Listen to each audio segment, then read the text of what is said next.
Hello everyone. In this video, we crack the logic behind Codeforces problem C BRR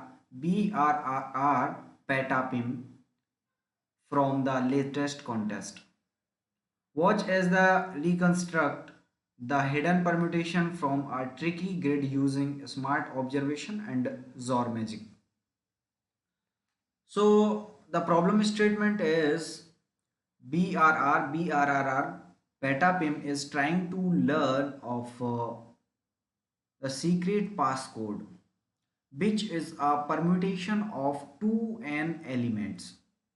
To help Patapim guess, gave him an n cross n grid Z in which G of I comma Z is is contain a pi plus j, which is basically a permutation element. So the input is, first line is t, which is the test case, and in the test case the first line contains n, which is the size of a grid n cross n. Each of the following n lines contain n integers giving the grid z. The first of these lines contains z11, z12 and so on. The second of the line contains z21, z22 and so on, like this. It is guaranteed that the grid encoded a valid permutation. It means for each test case, please output 2n numbers on a new line p1, p2, p3, p2n. It means basically we need to find out the permutation uh, from the given grid. So intuition behind this is a test case given to us 1 6 2 6 2 4 2 4 3. Basically we need to first take input and then we have to traverse whole grid and store the value present at I comma j position I plus j plus 1.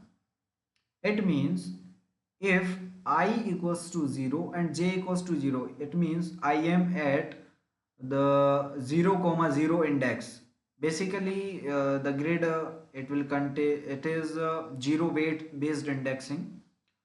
So j equals to 0 and I equals to 0, then I need to store this in the answer array at the position of I plus j plus 1, because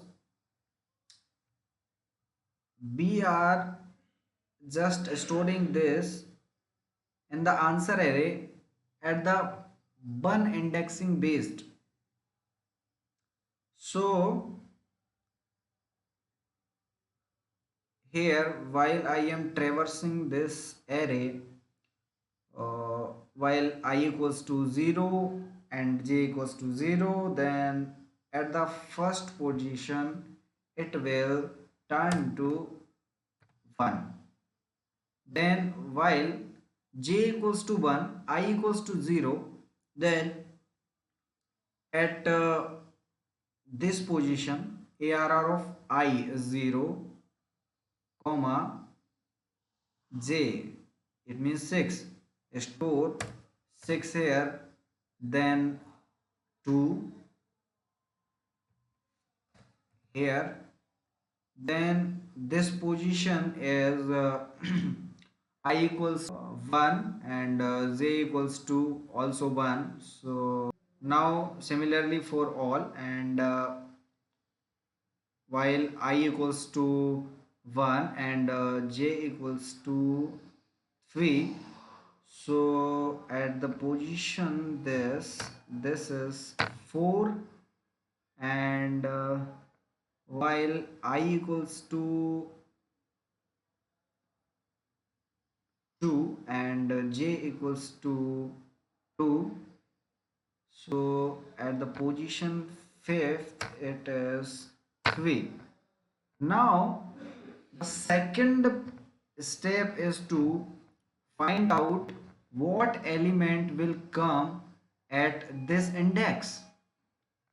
So number that is remaining is initialized by number remaining equals to 0.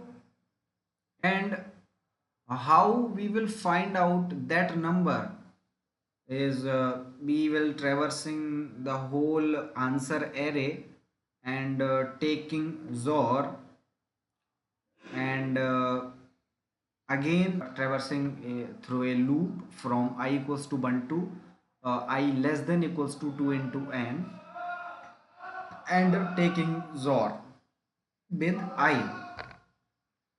What is intuition behind it? While taking XOR of same element, while taking XOR of same element, I mean it means if I do 5 XOR 5, it will return 0. But if 0 XOR 7 or 0 XOR 5, it will return the same number. This is the intuition behind this. So I will take XOR of all the elements 3, 4, this, and then again in the next loop taking XOR with 1, 2, 3 till 2n. Every number repeated 2 times, but a single number which is not repeated 2 times, that number is written and again traversing this by for loop and storing the value number that is remaining into the answer of I. So after doing this will 5. So this is the final answer array. Now we need to print out this whole array and whole code taking input test cases and here taking the size of grid n cross n, initializing array and here taking inputs of array and initializing a answer vector. Now calling the solve function. Whole algorithm is written inside the solve function and at the end after the printing answer array.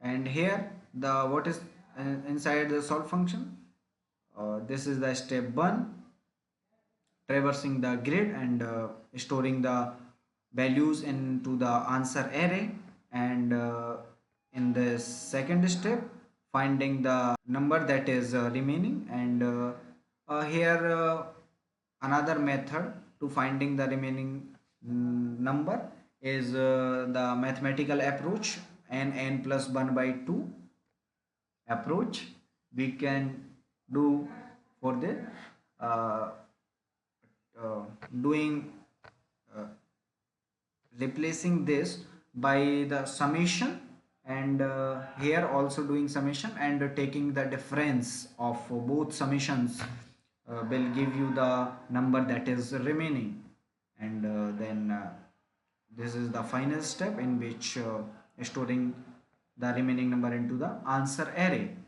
This is the whole code.